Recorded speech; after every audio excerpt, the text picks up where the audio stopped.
masuk kamar mandi ya buka biasa lah jadi orang mandi gitu. Untungnya baru pakai sampo nggak ke ini, nggak ketutup. Itu tiba-tiba nggak tahu masuk itu bukanya namanya ini kan nggak ini ya. Waduh, ini apa punggung saya gitu kan, nggak tahu udah masuk 2 orang ya udah kan udah bagan ditonjokin gitu. Iya, mana posisi lagi apa telanjang ya kan enggak. Waduh, akhirnya ya dilalahnya tuh 2 tangan ini bisa megang apa namanya leher begitu si orang itu. Pas posisi paha mereka dua-duanya ada di posisi dada lagi. Ya kan tenaga lebih kuat. Akhirnya diadu aja kan pala mereka itu jeder gitu. Jeder. Sakti juga lo ya. Lu pakai ajian apa nih? Selamat juga ternyata. Ya, sampai saya terdorong keluar gitu kan, sampai keluar mandi kan bersyukur ya ini satu jatuh kan. Akhirnya yang satu ini kan otomatis saya pegang lah pahanya sama kakinya begitu, agak sedikit dipegang ini kan, mencet begitu ya kan. Akhirnya saya berteriak lah, mau nggak mau membela diri kan. Kalau nggak teriak ya kan otomatis mereka akan ngeroyok. Oke, sekarang bukan kayak lu semua kriminal, gue udah nekat mau mati di sini, tapi gue patahin di kaki teman lu satu.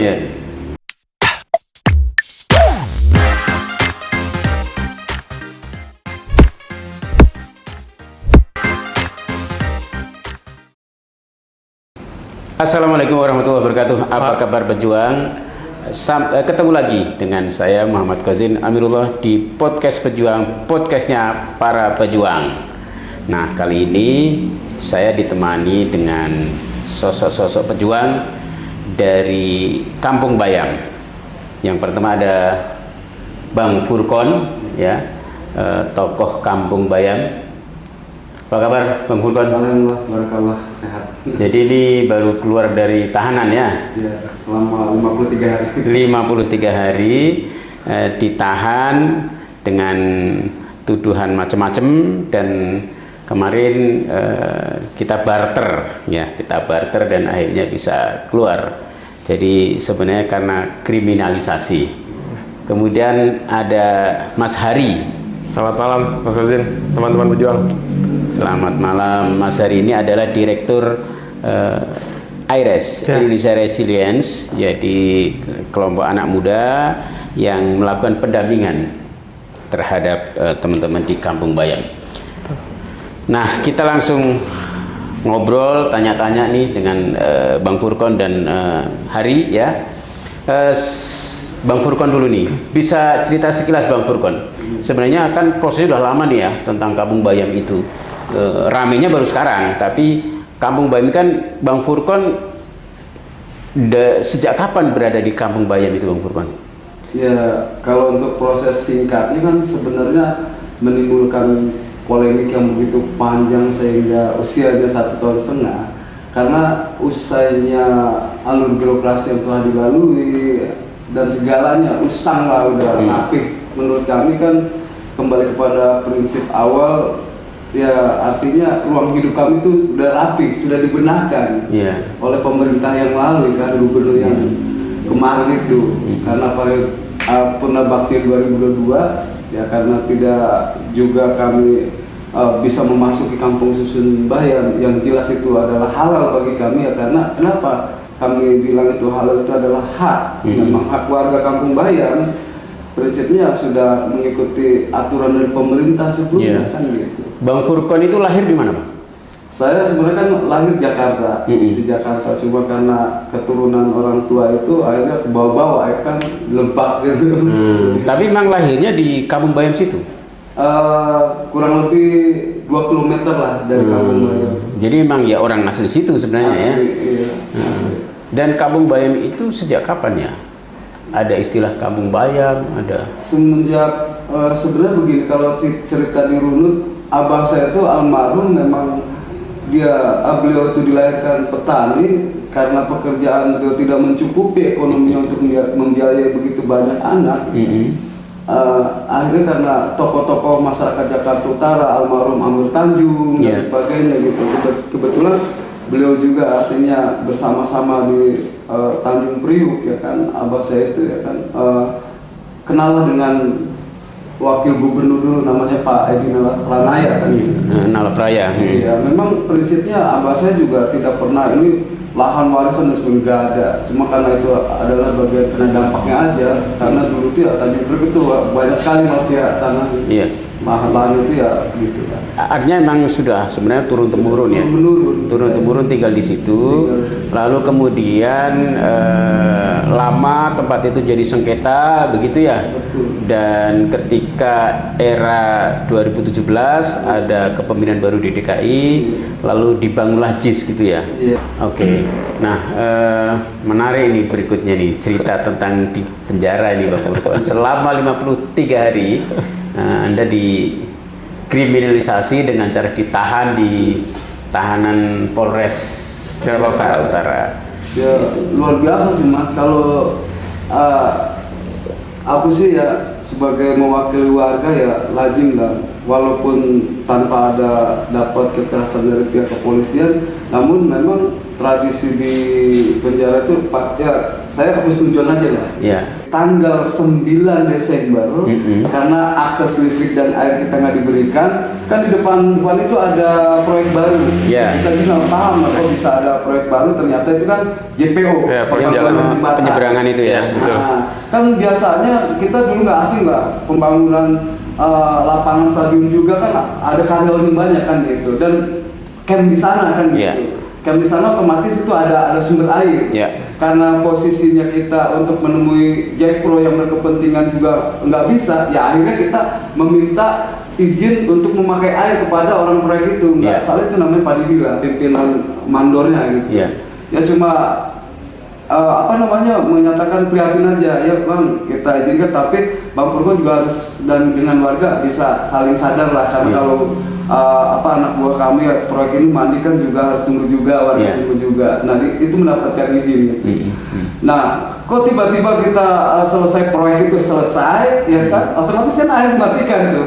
Yeah. Air dimatikan tiba-tiba dalam waktu 3 minggu kalau nggak salah, hampir sebulan itu kok geruduk polisi itu langsung membawa alat bukti selangnya selang proyek, pipa paralon dari orang proyek. Jadi ya kami kena getahnya lah ya kan gitu. Mereka yang dapat nangkanya ya kan kita kena getahnya, dijadikan alat Bukti waktu itu untuk nangkep Iya belum, pemanggilan dulu. Pemanggilan terus ada beberapa tahapan, 3 tahapan. Ya menurut saya karena udah detail kan diterangkan. Memang pada tanggal 9 Desember itu cukup haru juga.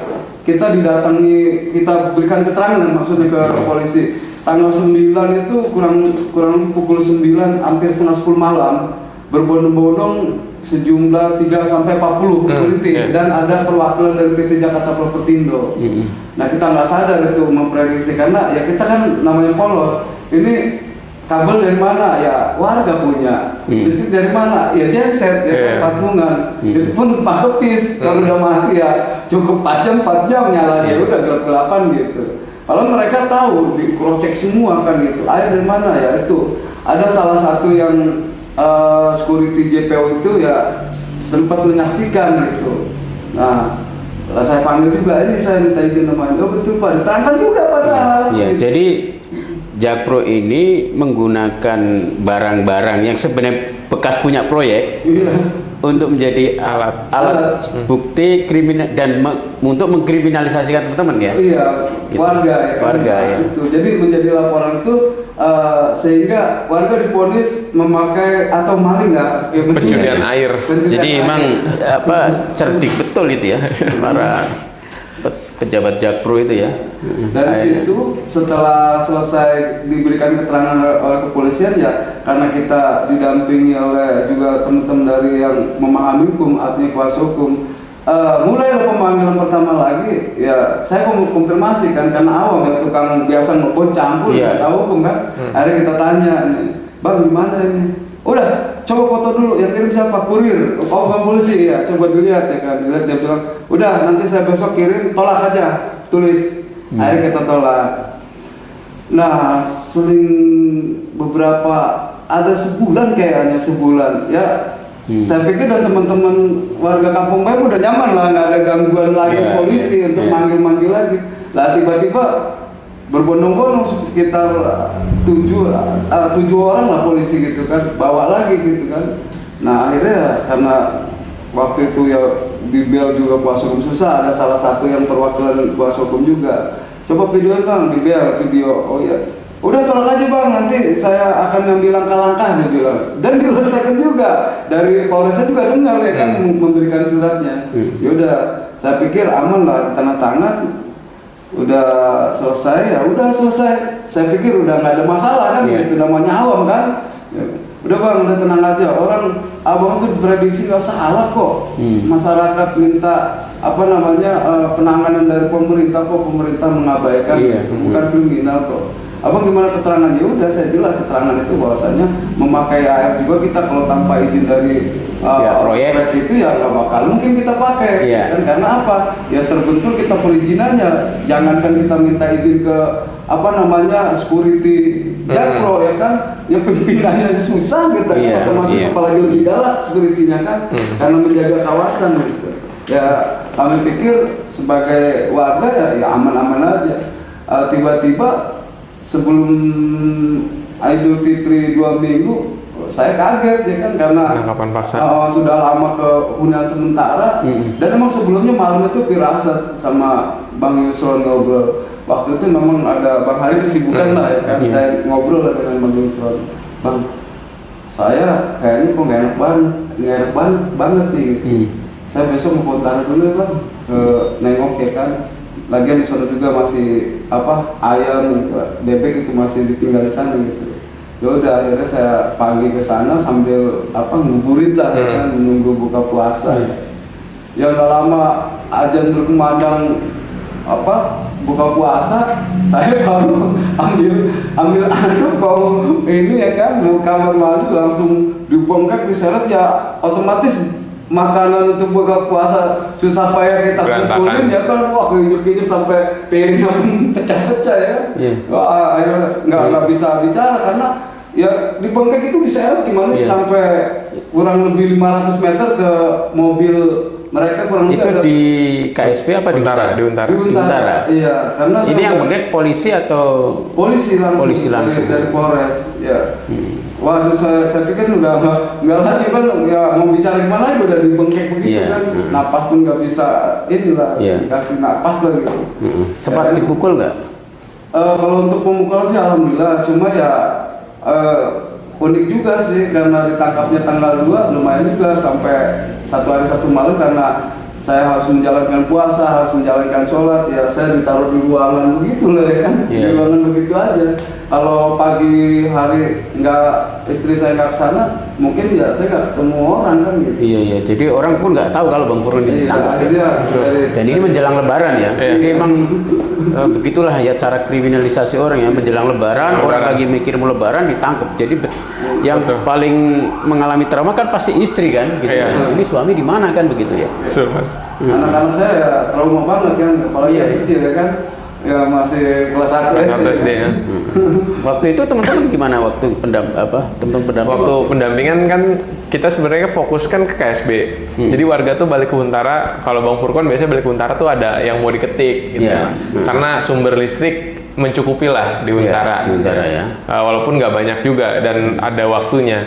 Dan waktu itu memang prosesnya karena lagi puasa, kami melihatnya, oh ya ini cukup kondusif gitu ya, karena surat-surat penolakan itu dilakukan oleh kuasa hukum, jadi sesuai prosedur lah. Jadi kita nggak terlalu khawatir tentang proses kriminalisasi. Sebenarnya juga kita sempat, ini Lebaran nih biasanya bakal ada intimidasi yang lebih keras, karena kan begitu. Berpikirnya Lebaran ini orang akan pulang kampung atau sebagainya begitu, dan rentan penggusuran memang kalau mendekati waktu Lebaran. Belum sampai kita buat strategi mitigasinya, ternyata sudah ditangkap duluan. Waktu itu suasana jadi panik bang, jadi panik suasananya, dan akhirnya beberapa orang langsung ke Polres mas untuk melakukan pendampingan dan warga nih dibuat pendampingan intervensi sosial juga untuk psikologisnya supaya tidak takut, karena pikirnya warga ketika Bang Furkon ditangkap, mereka kan semua akan ditangkap juga gitu. Itu yang jadi membekas gitu di warga. Jadi warga ini sebenarnya aktivitasnya kan masih di 2 tempat ya, ada di Kampung Bayam itu yang KSP sama yang Huntara. Itu berapa jaraknya, berapa kilo ya, berapa? 3 kiloan lah ya. 3 kilo ya, jadi deket ya. 3 sampai 4 kilo lah ya. Oke, nah menarik ini berikutnya nih, cerita tentang di penjara ini Bapak Purko. Selama 53 hari Anda dikriminalisasi dengan cara ditahan di tahanan Polres Jakarta Utara. Ya luar biasa sih Mas, kalau aku sih ya sebagai mewakili warga ya lazim lah, walaupun tanpa ada dapat kekerasan dari pihak kepolisian, namun memang tradisi di penjara itu pas ya saya setujuan aja lah. Ya. Yang menjadi keunikan di sini ketika dari masuk ke blok itu, pertama aku masuk di blok C4 gitu kan. Masuk blok C4. Ya serem juga dimintain tradisi mereka, katanya yang orang kamar itu kepala kamar ya kan. Harus bayar 10 juta gitu. Kepala kamar sebenarnya ya orang yang tahanan juga kan? Di dalam tahanan. Iya, cuma dia yang paling jagoan lah ya, gitu. Dan uniknya itu kan di setiap namanya kerangkeng itu penjara itu kan ada keamanan yang bolak-balik gitu. Ketika terjadi itu acuh aja gitu. Iya, Cuek jadi aja. sipir penjara ini cuek aja, mau kelahi, mau apa gitu ya. Cuma karena Allah tuh melindungi saya kooperatif ya kan. Ya artinya mereka mulai terkikis gitu, terkikis. Waktu itu dimintain 10 juta ngasih nggak? Enggak, sama sekali alhamdulillah. Cuma kooperatif aja gitu. Iya. Nah, Coba bayangkan ya kalau yang Ya enggak. 100-200 mah keluar. Ya, Ya, tapi enggak sih. ya. Karena tapi kan itu sebenarnya pola umum di penjara ya. Iya. Kebayang ya kalau orang yang penakut ya dimintain 10 Pasti juta itu diperas kan, ya. Iya. itu kan pemerasan sebenarnya kan. Kenapa saya nggak mengeluarkan baik 100-200? Karena pada saat itu kan saya nggak ngerti. Ya udah lu masuk aja lah, itu cuci kaki lu, muslim kan? Ya bang, sholat tuh. Udah cuci kaki, mandi. Nggak, taruh tas, taruh begitu masuk kamar mandi. Ya saya pikir ini perintah yang bijaksana kan, karena memang lengket badan kan gitu. Ya memang pada saat itu posisi udah mau menjelang zuhur siang. Berapa orang di dalam situ? Itu kurang lebih ada 13 orang lah, 14 orang Di sama dalam saya. sel itu ya? Iya, 14 Oke. orang sama saya. Nah, masuk kamar mandi ya, buka biasa lah jadi orang mandi gitu. Untungnya baru pakai Sampo? nggak ke ini. Nggak ketutup? Itu tiba-tiba nggak tahu masuk itu bukanya, namanya ini kan nggak kedengeran. ini kan. Waduh, ini apa punggung saya gitu kan. Bataunya udah masuk 2 orang, ya udah kan udah bagan. Ditonjokin gitu? Iya, mana posisi lagi apa? Telanjang, ya. Kan, waduh, akhirnya ya dilalahnya tuh 2 tangan ini bisa megang apa namanya leher begitu. Si orang itu? Pas posisi paha mereka dua-duanya ada di posisi dada lagi. Ya kan tenaga lebih kuat. Akhirnya diadu aja kan pala mereka itu. Gede gitu. Gede gitu. Sakti juga lo ya. Lu pakai ajian apa nih? Selamat juga ternyata. Ya, sampai saya terdorong keluar gitu kan, sampai keluar mandi kan bersyukur ya ini satu jatuh kan. Akhirnya yang satu ini kan otomatis saya pegang lah pahanya sama kakinya begitu, agak sedikit dipegang ini kan, mencet begitu ya kan. Akhirnya saya berteriak lah, mau nggak mau membela diri kan. Kalau nggak teriak ya kan otomatis mereka akan ngeroyok. Iya. Oke, sekarang bukan kayak lu semua kriminal, gue udah nekat mau mati di sini, tapi gue patahin di kaki teman lu satu. Iya. Artinya bisa bergerak posisi lah, kalau spontan gitu kan, bisa bergerak posisi gitu. Iya, lu ngancem balik kan. Akhirnya yang bro udah tenang. Mungkin udah kelihatan juga gitu ya. Emang keluar darah juga sempat kan gitu. Ini diantemin sama Iya, diaduin pala gitu kan. Bro paham gua. Ya, gua percaya lah bro. Oke. Ya, orang pria dilawan.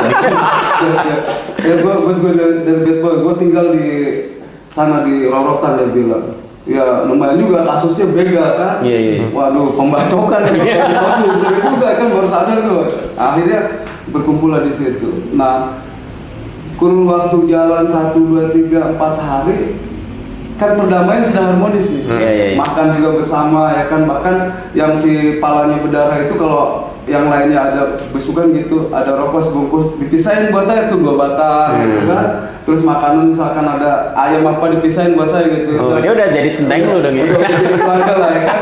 Udah jadi keluarga. Nah, tiba-tiba dibongkar lagi kan. Kalau bahasa ini, aduh bang dipeluk tuh sama yang KM-nya lah. kepala kamar, aduh bang, maafin bang nggak bisa jaga ya kan, tahu sendiri ya. Ya udah mau gimana lagi. Dibongkar itu maksudnya Pindah kamar. Pindahin. oh dipindahin kamar. Oh, Beda lagi. mungkin si polisnya kan ini kok nggak diapa-apain Iya. gitu kan. Pokoknya saya pikiran itu husnuzon aja lah. Karena prinsipnya kalau orang-orang di penjara itu ini udah lumrah perjalanan gitu. Malah ada yang menyampaikan tergantung lu yang berbuat baik di luar, lu akan menemukan kebaikan di sini gitu. Prinsipnya gitu. Iya, iya, iya. Ya, mungkin landasan mereka lah nggak tahu lah. Akhirnya pindah lagi, ini lebih seru lagi, ya kan? Satu kamar itu sekitar 16 orang. Oke, lebih banyak lagi ya. Nah, pas kebetulan ketemu yang pembunuhan yang dekat dekat itu yang Tahanan pembunuhan. putusin leher, wah itu kepala kamar. Sini lu, anak mana? Kampung Bayam. Dia agak segini. Iya. Yang benar lu, iya. Benar banget kan. Jangan ngarang lo Kampung Bayam itu wilayah gua kan dia bilang gitu kan. Ya kalau memang abang pernah ke sono wilayah abang seharusnya abang kenal saya petani bang. Ya udah, yang satu nih Gunung Gusu. Udah bro, KM Pala 6 aja. Saya nggak ngerti Pala 6 apa nih ya. Pala 6 wah ngeri juga nih. Maksudnya apa gimana ya kita nggak tahu bahasa-bahasa gitu kan. Kode ya. OT kayak begini mau udah aja, Pala 6 aja, gembel begini gitu kan, nggak tahu ya kan, nggak tahunya Pala 6 itu 6 juta. Ya. Wah di situ ya kan, akhirnya duduk dulu. Memang artinya tawar menawarnya itu lebih ramah lah daripada yang pertama gitu kan. Ya ramah lah gitu. Akhirnya saya bisa kooperatif gitu, bisa melulukan lah ya kan. Ya walaupun nggak bisa berpura-pura juga tetap aja namanya situasi kondisi memang kita itu nggak merasa air mata itu keluar sendiri, mungkin ngelihat air mata gitu mungkin melas. Akhirnya dia pegang pundak, udah bro, begini aja. Lu dibusuk sama warga, bang. Kalau masalah dibusuk enggaknya, besok kita lihat bang. Ya kan? Besok lu lihat, yaudah. Lu cukup penuhin makan teman-teman nih, 15 orang ini. Ya kita bareng-bareng. Enggak, gua harus pastian mencukupi. Bang, tahu sendiri. Saya di kampung Susun Bayam itu juga makan juga dapur umum bersama. Nah kan bisa digunain nama lu katanya. Ada pusing lagi kan. Nah, akhirnya begini nih bang, karena saya muslim ya kan. Insya Allah. Begitu dong, lu muslim insya Allah ya kan. Salut lu. Ya pokoknya lu gua tugasin jadi imam. Gua pengen tahu. Lu insya Allah ya kan. Wah saya bilang ke saya kan. Ya udah kesempatan kan. Masuk situ. Lu jadi imam. Iya jadi imam. Akhirnya konsep saya berzikir sama pelan-pelan tuh memberi arahan kan. Udah kesempatan saya kan makin dulu kan. Nah udah akrab lah begitu ya. Tambah-tambah setiap istri dan warga tolonglah buatin nasi bungkus tambahan 16 bungkus bawa gitu. Karena terus nambah lagi yang satu lagi. Bang Purkon nggak akrab ya kan, rokoknya dong asem ya kan, udah. Akhirnya kalau kayak mulai itu mas kayak jangan. Tapi kan bagusnya itu mereka tidak minta dalam bentuk uang, tapi bentuk barang ini kan sebagai persaudaraan. Iya persaudaraan. Nah disitulah situasi kan udah nyaman, keluarga udah nyaman, kurang lebih 1 minggu atau 8 hari, begitu itu pindah lagi. Pindah lagi. Ini yang unik ini demi Allah Rasul, kisah nyata banget dan saya itu udah lupa sebenarnya.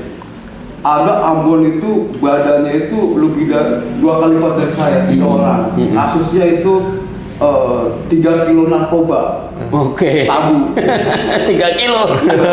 Riuk soalnya. Iya gila. Pasti masukin trek ya kan. Nah di antara 3 orang ini dari kaki saya sampai kepala dilihatin aja begini.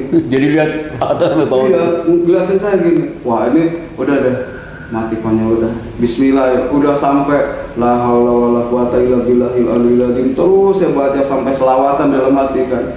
Jadi lalanya, Bang Purkon. Dia kenal lu. Iya, Dia kenal. Anak Kampung Bayam. Iya bang, kenapa bang? Lu inget gua nggak? Gua Marcel. Diceritain sebelum pembongkaran 2008 paman gua pakai sebagian kebun lu bikin rumahnya, lu nggak pernah sedikit pun meminta bayaran. Gandeng saya, ciumin saya. Iya.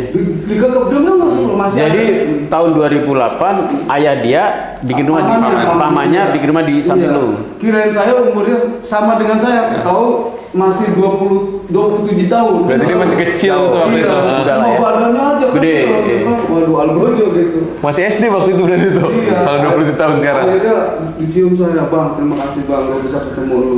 Tapi saya ngingetin dulu payah siapa? lupa karena mungkin ngeblank. Ya waktu itu mungkin dia kan masih kecil juga Kecil kan. dia masih SD kan. Iya, Kalau Akhirnya ada- yang lainnya dikumpulin tuh sama dia. Lu pada Noel, abang gua ini ya kan, gua pecahin semua kepala lu. Nah, cerita yang pertama dua rokok di sisi saya ini sekarang masih sebungkus. Ada besuk namanya di sana. Demi Allah yang namanya kasus narkoba itu jadi raja lah di itu. Bahkan mau apapun disuruh. Kalau mau informasi ke keluarga, mereka bisa sewa.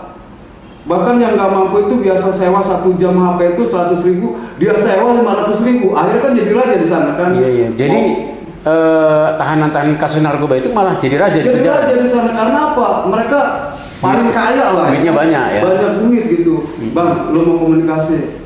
Udahlah, saya tahu diri juga kan Mas gitu, nggak Iya. khawatir juga kan gitu. Iya. Takutnya jaga jarak lah namanya di dalam begitu. Jadi tarif normalnya komunikasi artinya dipinjemin HP ya? Iya, HP itu kan kalau normalnya kan yang nggak mampu itu kan 100.000 100.000 per jam. Per jam. Kalau mereka udah diboikot sama mereka tuh. Makanya kalau yang sebelah gitu yang nggak mampu, ya bayarnya sama dia.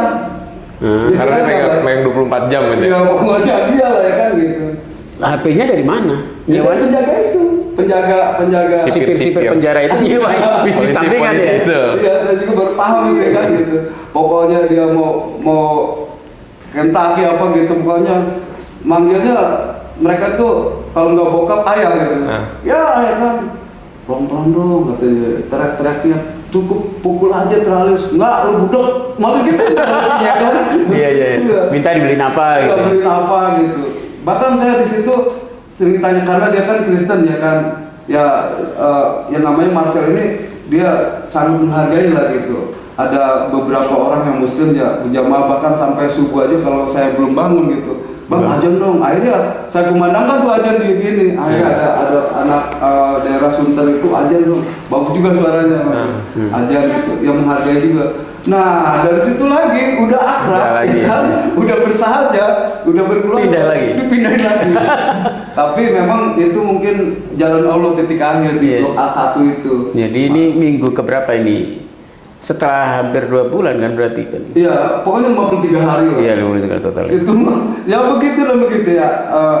Saya pikir ini kan memang prinsipnya polisi itu nggak menangani cara gimana gitu. Tapi di dalam itu menurut saya ini ya luar biasa lah. Iya. Lebih dari gimana gitu. Kalau nggak bisa jaga atau Iya. bisa menjaga perasaan orang-orang yang di dalam itu ya saya rasa ya garing juga gitu. Bapak belur lah ya. Iya.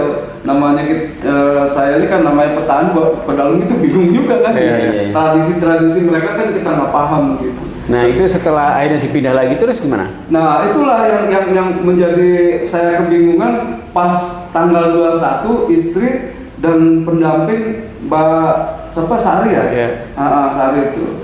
Nah karena kan udah menikmati udara matahari masuk karena di pinggir sebelah Paling pojok. timur. Ya, paling pojok pas matahari paling masuk. pojok itu.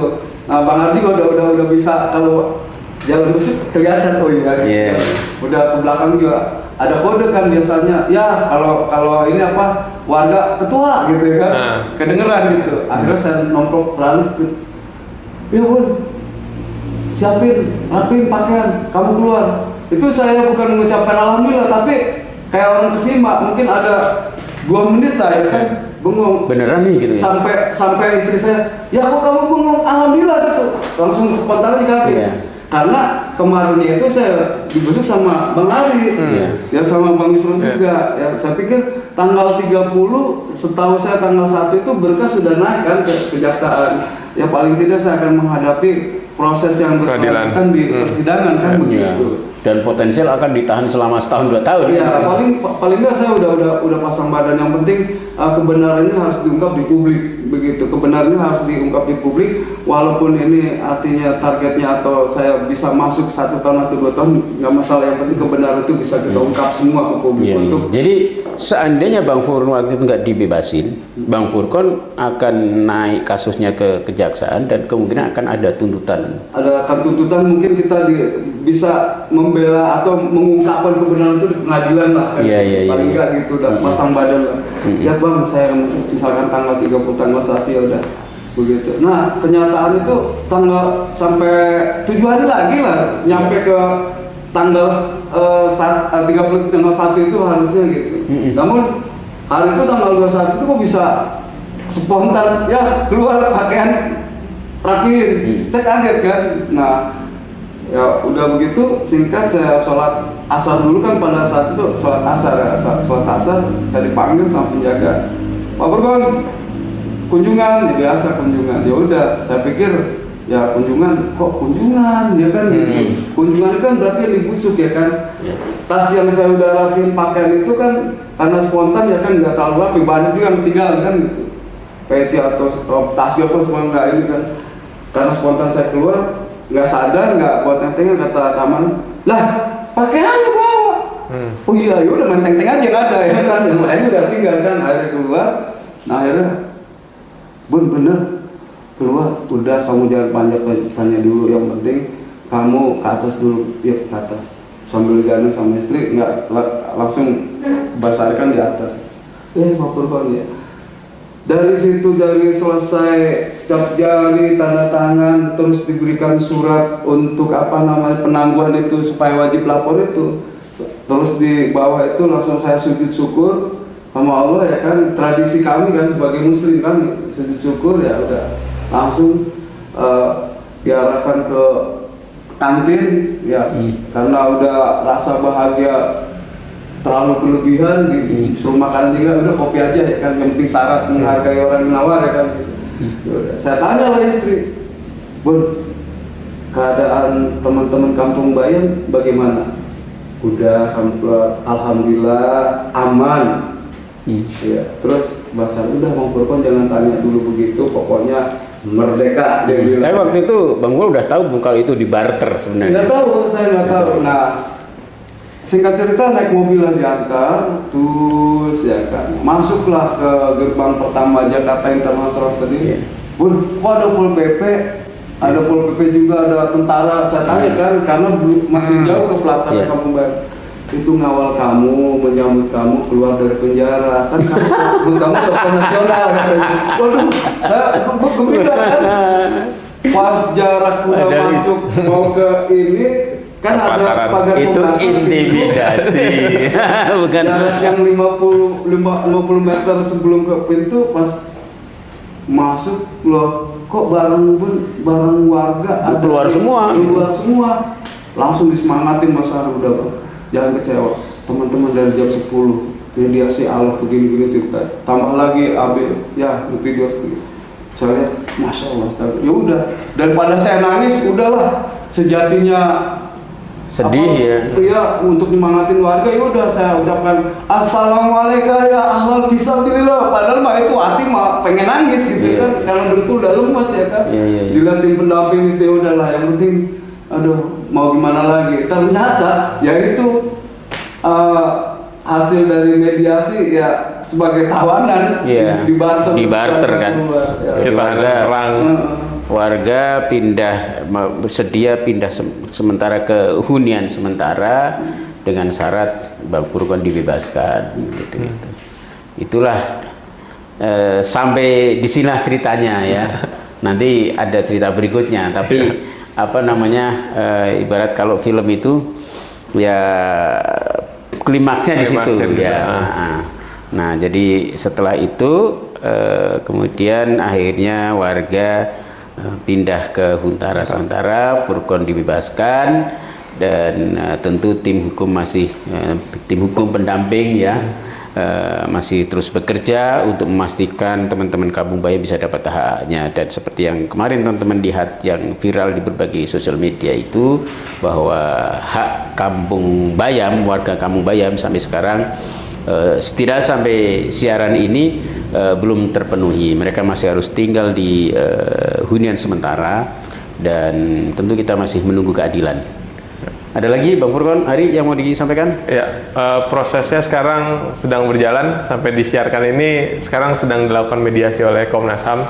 Jadi memang perlu dukungan teman-teman dari segala penjuru pejuang nih untuk mengkampanyekan isu Kampung Bayam, karena ini jadi catatan gitu ketika Kampung Bayam ini terusik dan proses ini terus dilakukan, potensi ke depan negara akan melakukan proses represif, penggusuran dan lain-lain. Jadi kita harus memitigasi diri lah, kira-kira begitu. Ya, jadi sebenarnya ini bukan hanya soal 50 kakak atau sekian ratus kakak warga Kampung Bayam yang kemudian terusir, tapi sesungguhnya impact-nya lebih besar. Ya. Impact-nya terhadap bangsa Indonesia. Kalau warga Kampung Bayam nanti sukses bisa kembali mendapatkan haknya, maka itu akan menjadi contoh baik buat Indonesia, bahwa pemerintah itu bisa membangun tanpa harus mengusir orang, tanpa harus melakukan intimidasi terhadap warga, justru memanusiakan manusia. Dan nanti konsep ini ya tinggal ditiru di tempat-tempat lain. Kita sudah punya contoh yang bagus di akuarium, nanti di Kunir, nah nanti di Bayam. Tapi kalau ini warga sampai tidak bisa mendapatkan haknya dan harus terusir untuk selamanya dari Kampung Bayam, maka ini sebuah presiden yang buruk sekali buat bangsa ini, karena kemudian ya penguasa akhirnya bisa dengan secara otoriter memakai pola-pola lama ketika membangun, maka cukup warganya itu diusir begitu saja tanpa perlakuan yang memanusiakan, dan cara ngusirnya pun dengan cara-cara yang intimidatif. Dan ini akan menjadi presiden buruk buat bangsa ini. Pak Furqon, mungkin ada lagi? Ya, cukup. Yang terpenting adalah bagaimana kami sejak dari awal itu adalah ibarat contoh ini, kami adalah sampah yang sudah didaur ulang, sudah diperbaiki kehidupannya ya untuk pejabat atau pemerintah yang sekarang ini harusnya melihat apa upaya-upaya warga atau pemerintah-pemerintah yang dulu telah memperhatikan masyarakat, artinya kaum marginal ini sudah diperbaiki ya. Tolong jangan sampai malah lebih tidak baik lagi, malah mundur lagi ya. Dan akhirnya kita sampai di penghujung, teman-teman para pejuang semua, dan kita sangat banyak mendapatkan ilmu, pengalaman, dan juga hikmah-hikmah kehidupan. Dan akhirnya kita tutup dengan salam pejuang bukan Hadapi.